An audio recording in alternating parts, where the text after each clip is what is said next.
Breaking news చూస్తున్నాం. ఆంధ్రప్రదేశ్ రాష్ట్రానికి వాతావరణ శాఖ మరోసారి వర్ష సూచన జారీ చేసింది. బంగాళాఖాతంలో వాయువ్య దిశగా ఏర్పడిన ఉపరితల ఆవర్తనం ప్రభావంతో నేడు మధ్య బంగాళాఖాతంలో అల్పపీడనం ఏర్పడనుంది. ఈ అల్పపీడనం మరింత బలపడి రేపు బంగాళాఖాతంలో వాయుగుండంగా మారే అవకాశం ఉంది.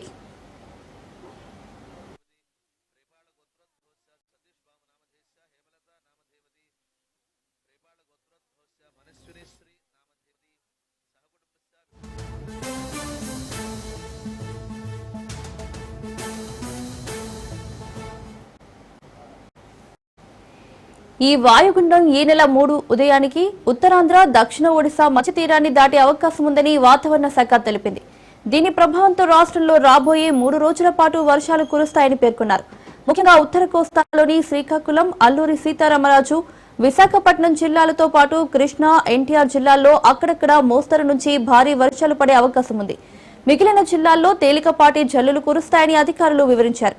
సముద్రం అల్లకల్లోలంగా ఉండే అవకాశం ఉన్నందున మత్స్యకారులు వేటకు వెళ్లరాదని ప్రభుత్వం తీవ్ర హెచ్చరికలు జారీ చేసింది. తీర ప్రాంత ప్రజలు అప్రమత్తంగా ఉండాలని అధికారులు సూచించారు. ఇదే అంశానికి సంబంధించి మరింత సమాచారం మా రిపోర్టర్ సూర్యప్రకాష్ అందిస్తారు. సూర్యప్రకాష్. ఉత్తర కోస్తా బంగాళాఖాతం ఆనుకునైతే ఉపరితల ఆవర్తనం అయితే ప్రస్తుతం అయితే కొనసాగుతుంది. దాని ప్రభావంతో రాష్ట్రం అంతటా కూడా అక్కడక్కడ ఉరుములు మెరుపులతో కూడిన వర్షం కురుస్తుందని అయితే వాతావరణ శాఖ అధికారులు అయితే వెల్లడించిన పరిస్థితి కనిపిస్తుంది. రాబోయే మరో 3 రోజులు కూడా రాష్ట్రంలో వివిధ ప్రాంతాల్లో వర్షాలు కురుస్తాయని అయితే తెలియజేసిన పరిస్థితి ఉంది. ఇక్కడ ఉత్తర అండమాన్ పరిసర ప్రాంతాల్లో మంగళవారం అంటే నిన్న సాయంత్రం ఏదైతే ఈ యొక్క ఉపరితల ఆవర్తనం అయితే ఏర్పడి ఈ రోజుకి అది మరింత బలపడే అవకాశం ఉంటుంది. అది రేపటికైతే అక్టోబర్ 1వ తేదీ నాటి మధ్యాహ్నానికి అయితే బంగాళాఖాతంలో అల్పపీడనంగా మారుతుందని అయితే వాతావరణ శాఖ అధికారులు అయితే స్పష్టం చేసిన పరిస్థితి కనిపిస్తుంది. దీని ప్రభావంతో 2వ తేదీ నాటికి పశ్చిమ మధ్య వాయువు బంగాళాఖాతంలోకి ప్రవేశించి అది వాయుగుండంగా మారి మరింత ప్రభావం చూపిస్తుందనే విషయాన్ని అయితే తెలియజేస్తున్నారు. ఈ ప్రభావంతో దక్షిణ ఒడిశా, ఉత్తర కోస్తా జిల్లాల మీదుగా తీరం దాటే అవకాశం ఉండడంతో ఈదురుగాలులు 40 నుండి 55 కిలోమీటర్ల వేగంతో ఎదురుగాలు వీచే అవకాశం ఉందని కూడా దానికి సంబంధించి మధ్యకారులు కూడా ఈ యొక్క చేపల వేటకు వెళ్ళొచ్చని విషయాన్ని కూడా తెలియజేసిన పరిస్థితి ఉంది. ఈ నేపథ్యంలో అల్లూరి, పార్వతీపురం, కాకినాడ, యానాం, ఉభయ గోదావరితో పాటు నెల్లూరు, తిరుపతి జిల్లాల్లో అయితే రాగల 24 గంటల్లో భారీ వర్షాలు కురిసే అవకాశం ఉంటుందని అయితే వాతావరణ శాఖ అధికారులు అయితే తెలియజేసిన పరిస్థితి ఉంది. వర్షాల నేపథ్యంలో రాష్ట్ర విపత్తు నిర్వహణ శాఖ అయితే ప్రస్తుతం అప్రమత్తమైతే అయింది.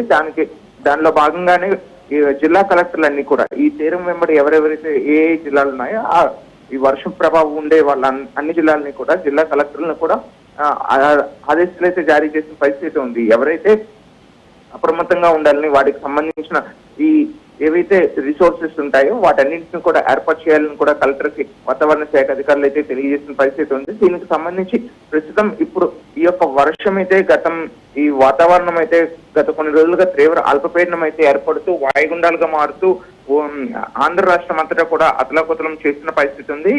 ఇలా నిత్యం కూడా వర్షాలు పడడంతో ప్రజలకు కూడా కాస్త ఇబ్బందులు అయితే ఎదుర్కొంటున్న పరిస్థితి ఉంది. మత్స్యకారులు అయితే ఇప్పటికీ కూడా ఏ రోజైతే వేట నిషేధం 41 రోజులతో ముగిసిందో ఆ రోజు నుండి కూడా ఇప్పటికీ కూడా ప్రశాంతంగా వాతావరణ శాఖ అధికారులు అయితే అక్కడికి చేరుకొని మత్స్యకారులు అయితే వాళ్ళు అక్కడ చేరుకొని చేపల వేట చేయలేకపోతామని అయితే వాళ్ళు ఆవేదన వ్యక్తం చేస్తున్న పరిస్థితి ఉంది.